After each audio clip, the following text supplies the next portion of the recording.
This is BROJO Online. Masculinity, confidence, and integrity with Dan MUNRO. Welcome back, BROJO Online podcast, and today we are going to be talking about anxiety. The most fun of all the emotions, the one that everybody loves experiencing the most. Am I right? Okay, maybe not. This one actually comes, we had a BROJO session last night about being emotionally shameless, and we ended up having a fairly in-depth discussion about anxiety. And I want to plant the seed right away. I want you to start thinking about why you believe, as you probably do, that it's wrong to be anxious. That anxiety is some symptom of some problem that needs to be fixed. And that to experience anxiety is some form of failure, and to be free from anxiety is some form of success. I want you to start thinking about why you believe that, if you do. Most people I've met seem to believe that. Very few people I've met say, you know what, anxiety is a very important, helpful emotion to have. I never fight against it.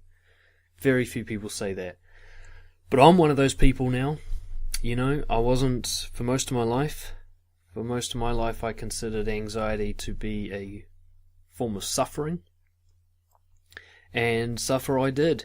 I experienced chronic anxiety from a very young age, and it was affecting all areas of my life, and it happened so chronically that I didn't actually realize I was anxious. It wasn't until many years later in my life where the anxiety went away that I realized it even existed. I had always thought being a bit worried, hypersensitive, sick, tired, having a buzzing feeling in my stomach, this was my baseline. I thought that was normal. It was only once I started really getting into self-development and building my courage and other things that that feeling started to go away, and I realized, holy shit, there's actually a state of being that doesn't include that chronically anxious sensation. So I feel I truly understand the suffering of chronic anxiety and the weight of bearing it.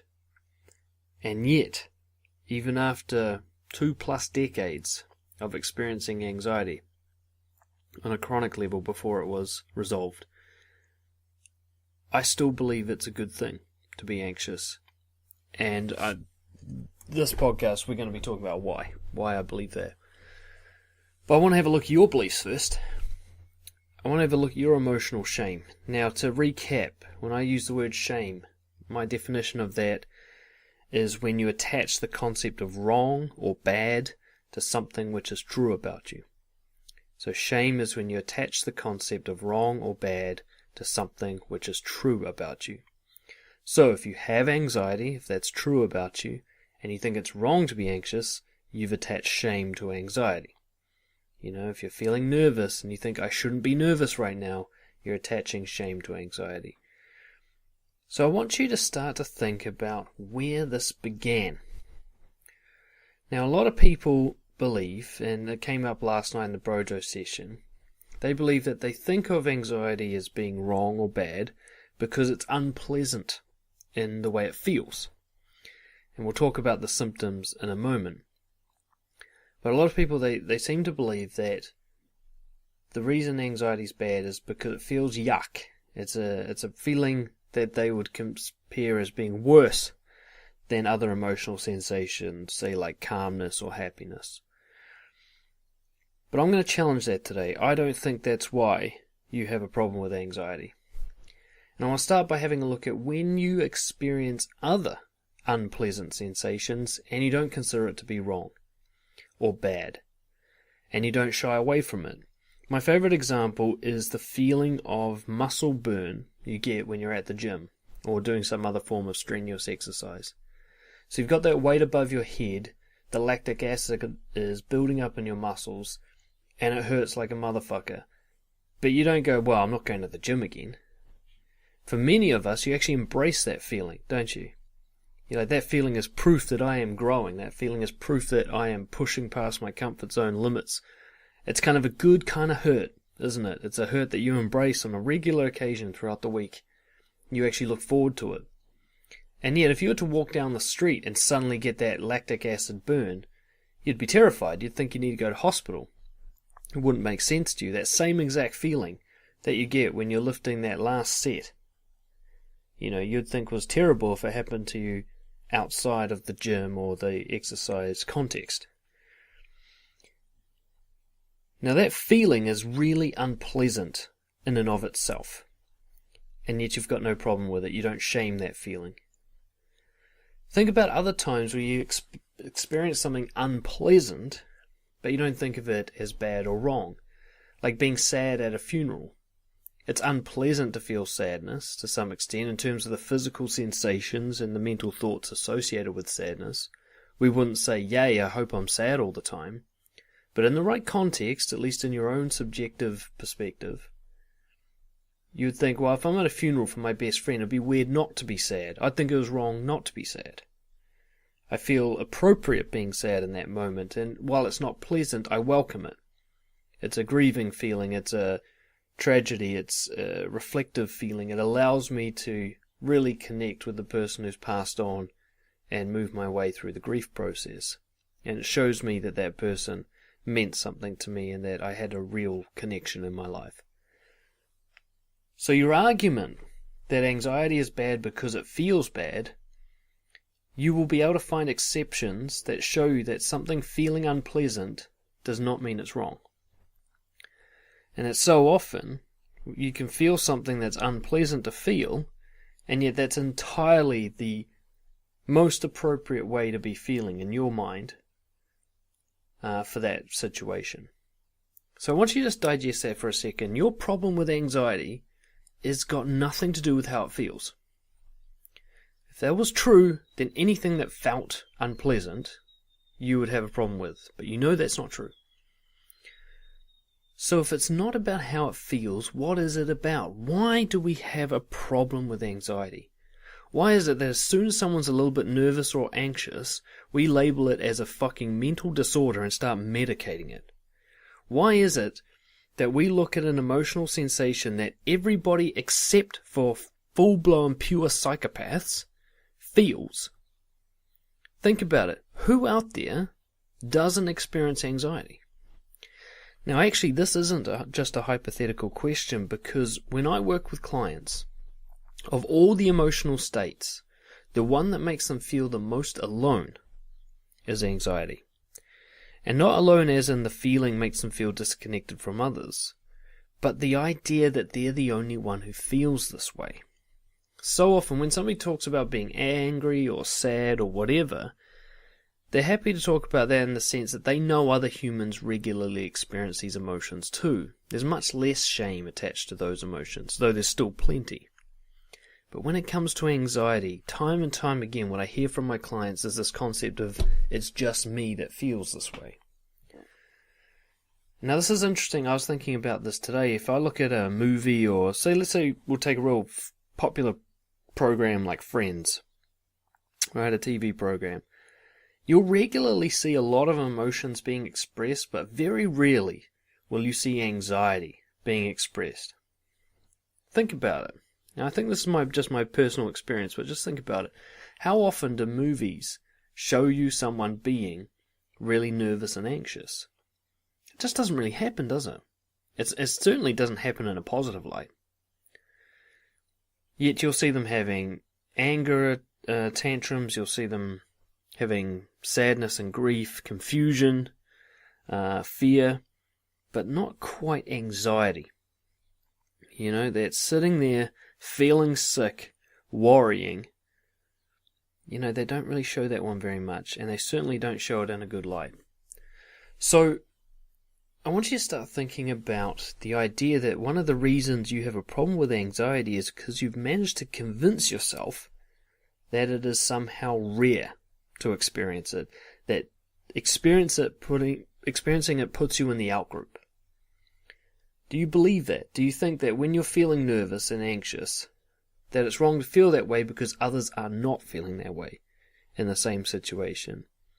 When you get stage fright before speaking, does one of the voices in your head talk about how other people are confident doing it? Do you get that message from yourself that says, You're the only one. Mark Manson's new book, The Subtle Art of Not Giving a Fuck, he talks about this idea of entitlement, where entitlement can either make you a spoiled brat, but it can also go in the other way, in which it makes you feel like your problems are unique to you, like nobody else experiences them. Isn't that fascinating? So when you think of yourself as, I'm the only one who feels anxious, there's a good chance that you're kind of being driven by entitlement. Like, I'm special for being anxious. I'm the standout person. And I've got a news flash for you, and it might be hard for some of you to believe, but unless you're highly psychopathic or you make strenuous efforts to avoid any form of discomfort, i.e. you stay in your comfort zone and don't change or grow, if you're not one of those two people, then odds are you regularly, maybe not frequently, but regularly experience forms of anxiety. Anybody who's involved in any form of active growth, whether it be mental, physical, challenging situations like competitions, etc., anxiety appears. Now, because we're so well trained in hiding anxiety, because we're so ashamed of it, you don't see it. You see the person get up on stage and you think, God, they look so confident, I could never be that confident. And it never occurs to you that that person is absolutely shitting their pants, because they hide it so well. People don't hide anger and sadness and other emotions as well as they hide anxiety. We are masters of masking anxiety. And because of this, we get the impression, when we feel it, that nobody else feels it too. Because nobody else seems to look like they're feeling it. Nobody's talking about it. You don't hear the people walking around going, fuck, I woke up anxious this morning. I do every Monday. I get this kind of panic attack almost thing on the way to work. This person like, I haven't been able to sleep for days. My thoughts are racing. I just can't fucking turn them off. People don't talk about this very much. People don't say, hey, I'd like to talk to you, but I've been feeling nervous about it all day. They don't say it, and so we start to believe that it doesn't exist, but I'm telling you, it does. All those so-called confident people you see mincing around, looking like they don't have a problem, they are lying. They're lying to you. I used to be a masterful liar. My friends and family from my childhood will tell you that I was a confident, happy-go-lucky kid, but I wasn't. I was anxious most of the time. I just learned how to hide it. I learned how to subdue the shaking in my hands. I learned how to project my voice over the shakiness or not speak when it was too much. I learned to hide it, and you've probably learned to hide it too, and the people you're surrounded by hide it. So, I want you to look back. When did you learn it was wrong to be anxious? Was it simply because nobody else appeared to have it, or were you directly influenced away from it? Were people telling you to stop being nervous or things like that? Were people directly trying to influence you away from it? Were people telling you it's bad? Were people telling you need to be calm? Any of that kind of information can be really detrimental to your ability to be okay with anxiety. So all of this is simply to set the scene for us to start by looking at anxiety with a clean slate. Let's imagine you have no preconceptions about anxiety. Anxiety is a new thing to you. You have no concept of good or bad, right or wrong attached to it. And we're just going to look at it fresh from the beginning to see what it's all about. Because I believe that once you remove the shame attached to anxiety, it actually becomes a very helpful emotional state in the right context. Let's have a look at it. Let's imagine no one's ever convinced you that anxiety was wrong or bad. What is it? Let's start with that. What is anxiety? What does it feel like? How do you know that it's occurring? I want you to think about your own anxiety symptoms. I want you to take yourself back to the last time you experienced what you consider to be anxiety. You might call it nervousness or worry. There's other names for it. But that feeling, ask yourself, what is that? And I'll talk about some common symptoms that I experience or see in others or have researched about. But I want you to think about your own personal experience of anxiety. For me, it's essentially a mixture of excitement and nausea. That would be how I generalize it. So in terms of physical sensations, I'll notice that my testicles might shrink up into my body. I'll get sick feeling in my digestive system, which for those of you who are interested, it's because often when you're afraid, your fight or flight response shuts down non-essential systems, and that's what that sick feeling comes from. So, digestive systems shutting down, it gives me a sick, nauseous feeling. I might get shakiness and trembliness, so perhaps for me, my knee starts to go, especially in high anxiety situations. I get a shaky knee, and my hands can be a little bit shaky as well. My voice might start cracking in the worst cases, and there'll be a tightness in my chest, increased heart rate, sweaty palms. These are the kind of symptoms I commonly experience in terms of physical. And then there will be thought-based symptoms as well. So I might have kind of predicting thoughts about the future that might be looking at different scenarios and kind of really obsessed with them. I might have racing thoughts that relate to self-doubt in some way, that I'm not good enough type of thoughts. Or I might simply just be really hypersensitive in general. In fact, this is a common one for me. So I'm really aware of what's going on. Interestingly, anxiety is often quite a present state for me. At least it is now. Chronic anxiety is a little bit different. It's more of a build-up of anxiety. But, in the moment anxiety, usually I'm very, very fucking aware of being alive. And like every sight, taste, sound becomes heightened, for me. So just take a moment to think about what your symptoms of anxiety are. And in particular, just look at those symptoms and ask yourself, for any one of them, if isolated by itself, is any one of them actually seriously threatening? Is it really that bad to feel anxious? Now, I have no doubt that it's unpleasant for you. I've gone to a stage now where I kind of enjoy the sensation of anxiety. I really do feel that all shame has been removed from that for me. I really do not see anxiety as bad. I feel no desire to hide it anymore. I had a situation, I won't go into details, but I had a situation earlier this year where I took a massive risk with something, with another person. And with this other person, it was the most anxious I've been in a very long time. Because I deal with anxiety so, I guess, effectively now, it's rare for me to experience it. But this time it was full on. My heart was thumping in my chest. I was just literally dripping with sweat. I've never actually had this effect before where the sweat was running down my face. Actually dripping down my face. It was hard for me to even hear myself speak because of how loud my heartbeat was. My hands were really shaky. And I was just like super jittery, so I'm looking around the room the whole time. I can barely stay focused on one particular thing at a time. It was quite an extreme state, but I thoroughly enjoyed it. It was the same kind of thrill I get on a roller coaster, with some slightly different symptoms.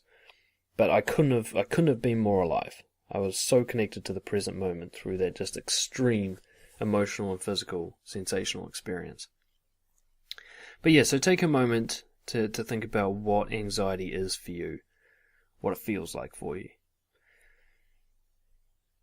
And I want you to think about the kind of situations it comes up. Now, for those of you who experience chronic anxiety, this might be a little difficult to understand, because I want to just make a point about chronic anxiety. I fully believe that chronic long-term anxiety does not come from just being anxious. It comes from trying to stop yourself from being anxious. It's like how depression can come from trying to suppress anger or sadness. It's this idea that when you try to suppress emotion, when you think it's wrong or bad, and so you try to hide it and minimize it, you fight against it, you see it as a problem that needs to be fixed. That is what I believe causes an emotion to become chronic. And when it becomes chronic, what we were talking about last night is emotions don't have a very long shelf life. Right? They're there to be used in the moment. If you try to store them, they rot and they get toxic. They don't last very long and they quickly morph into something else. So if you use anxiety in the moment, it becomes this kind of energy burst of excitement almost. If you use sadness in the moment, you can grieve and connect and show empathy. If you use anger in the moment, you can be assertive and courageous and passionate. But if you hold on to that shit, if you put it on the shelf inside you, it rots almost immediately. So what the exciting, sort of energetic version of anxiety just becomes a low, buzzing, sick feeling when you leave it on the couch. Anger just becomes this kind of suppressed rage, this toxic, hateful thing. Same with disgust. If you hold disgust in for too long, it can easily turn into hatred. Sadness can turn into apathy or depression. If these things are supposed to be expressed right away, if you know how to express them in a healthy way. And so I really want to signal, if you think of anxiety as that chronic stuff, I believe what you're looking at is rotten anxiety. Anxiety that you have not expressed and used and been shameless about. It's very unlikely that you've been unapologetic about your anxiety. There are some people who express anxiety regularly, but they're still ashamed of it. They talk about it like there's something wrong with them, like they have a problem. They may even call themselves as diagnosed with something. I have social anxiety disorder, for example. And I think it's that word disorder that really makes it the problem in the first place. You can experience anxiety without it being wrong. And that's what I'm looking at today. So looking at all these symptoms, I want you to think about, when does it spike? When does anxiety really come up for you? What situations are you in when anxiety spikes? And let's have another, again, with a fresh slate, let's have another look at those situations. Because so often people, because their perception of anxiety is that it's wrong, then they'll perceive the situations that anxiety arises as also being somehow wrong or bad. So, for example, if I get anxious at a party because I have social anxiety, then I'll see socializing as a dangerous or harmful event. I'll see it as something to be avoided. I'll see it as something that causes me pain, something that is dangerous. But if I hadn't originally decided that anxiety was wrong or bad, then I probably wouldn't attach that label to the party either. So I want you to think about those situations that come up with a fresh slate. Like for me, I had a lot of social anxiety. I'd say if you'd taken me to a psychologist, I would have been diagnosed with social anxiety disorder, probably. If I'd been honest with them. So it came up for me in socializing. It came up for me when I was around people that were new, or should I say at least unfamiliar. People I was attracted to. People who I saw as high status or as being someone who could contribute to my life in a beneficial way. It came to me in situations that were new. So often it came to me if I just started a new dance class, for example, it would come to me then. If I was getting up on stage for the first time or second time, it would come to me then. Public speaking, it would occur then.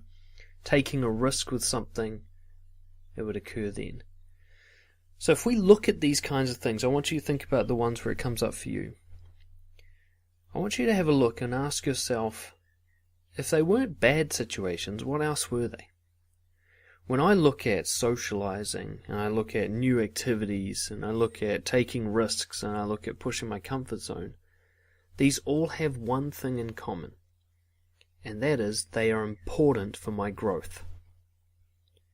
Now I want you to really stop and just register there. Those things that trigger your anxiety are also things that if you engaged in them, you would grow. Notice that. Notice that connection. Anxiety shows up when you have an opportunity to grow. Doesn't it?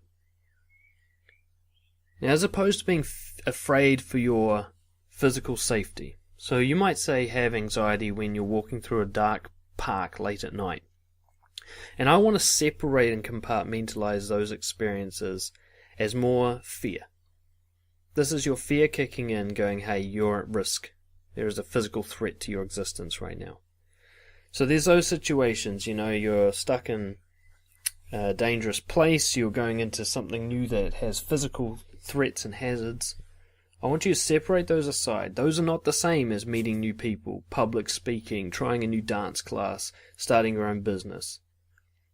None of those things have a empirical supported evidence base around threat to your safety.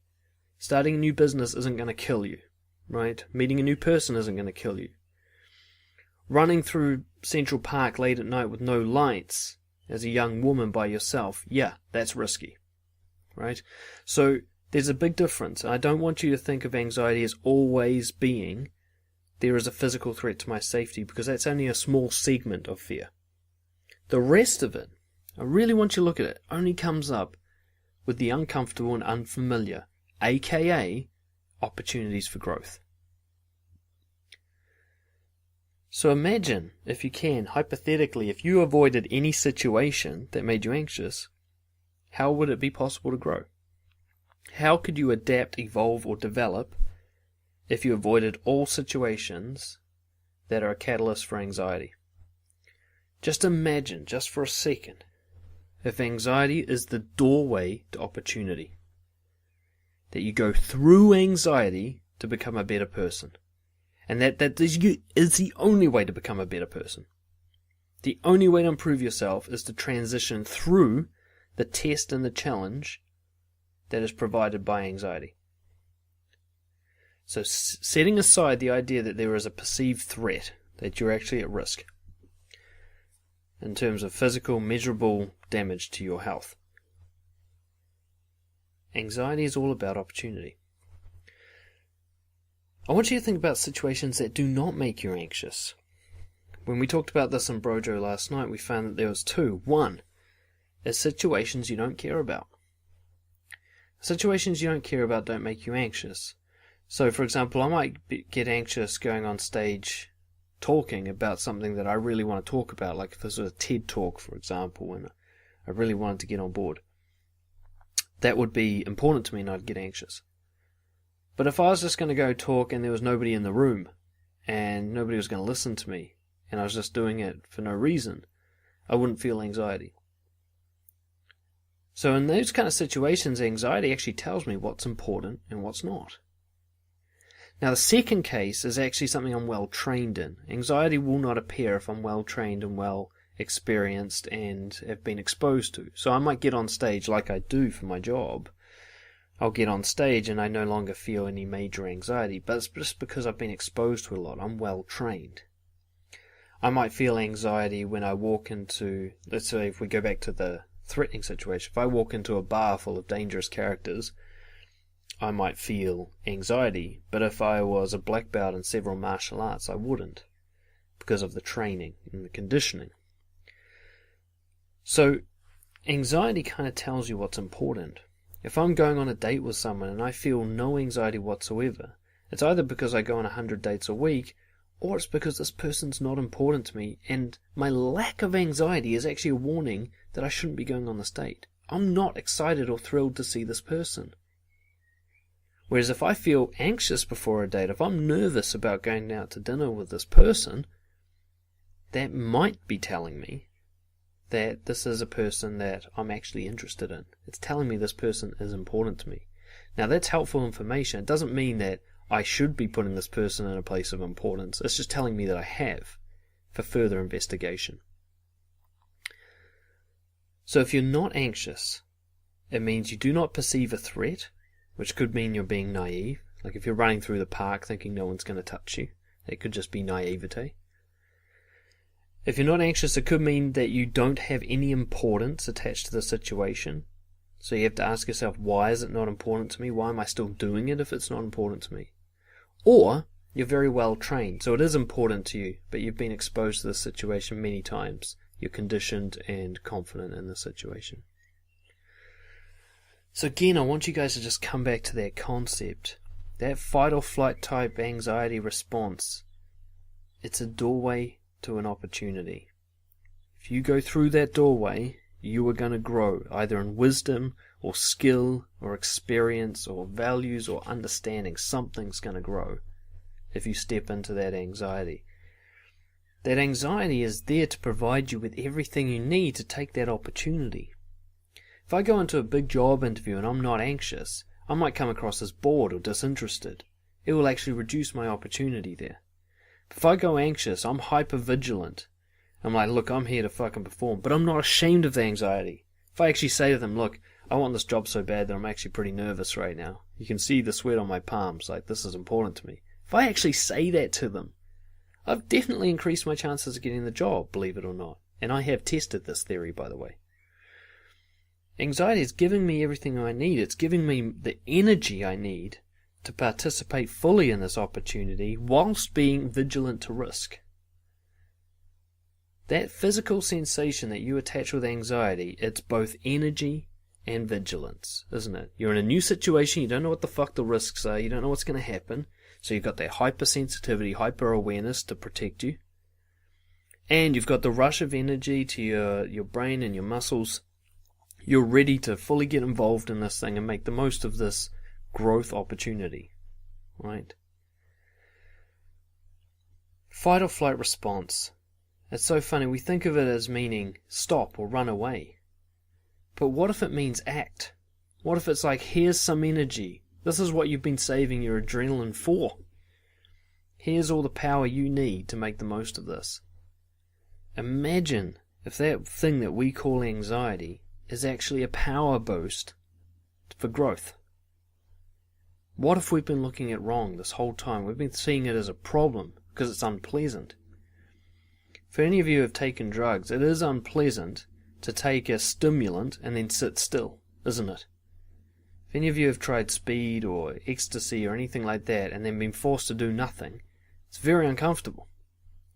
But you go and burn that energy and it feels great. And I've found the same thing occurs for me now with anxiety. If I use anxiety like a wave of power and I just let it take me into action, there's no chronic anxiety afterwards. In fact, what I often get is a double reward. I get the opportunity and the growth that comes from that opportunity, and then afterwards I get a big dose of guilt-free relief. I've earned that relief. You can't have a massive dose of relief without something very uncomfortable occurring before it. One of the guys in BROJO last night, he talked about how he was feeling really nervous about going up to a girl he saw at the nightclub he was at. And then he was like, fuck it, I cannot go home with this nervous feeling just like preying on me the whole time. He could see intuitively that nervous feeling didn't have a good shelf life, that it would rot and become toxic if he didn't use it. So he went up to her and he said hi and he talked to her, just as a genuine person. He said, I'm interested in you. He's kind of aware that the nervousness meant that she's interesting or important to him. And when expressed that, and it went however it went, and when he walked away, he just felt this massive surge of relief, oh, thank God I did that.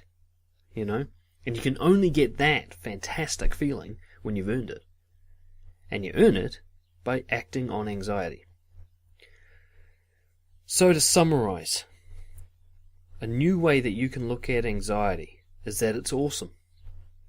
It's a call to action. It's telling you that something important's come up, an opportunity for you to act on. Okay, on some occasions it's telling you there's a threat in the situation, but those are rare. It's telling you that what you're looking at and what you're considering is important to you. That doesn't mean it should be important to you, but it's telling you that you do perceive it as important.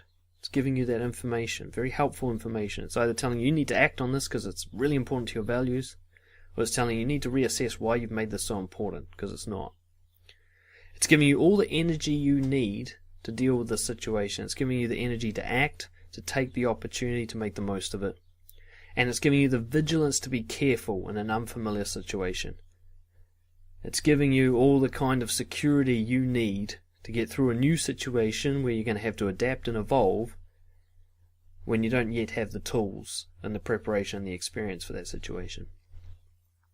But overall, what I'd like to summarize is just imagine if no one had ever convinced you that it was wrong to be anxious, and that actually a fulfilling life is in part deeply served through anxiety. That without anxiety, all you can have is a mediocre, mundane life, which, as we can see with most people, still leads to chronic anxiety. So just imagine for a second if anxiety wasn't wrong, and how different your life would be with that belief. I'll see you next.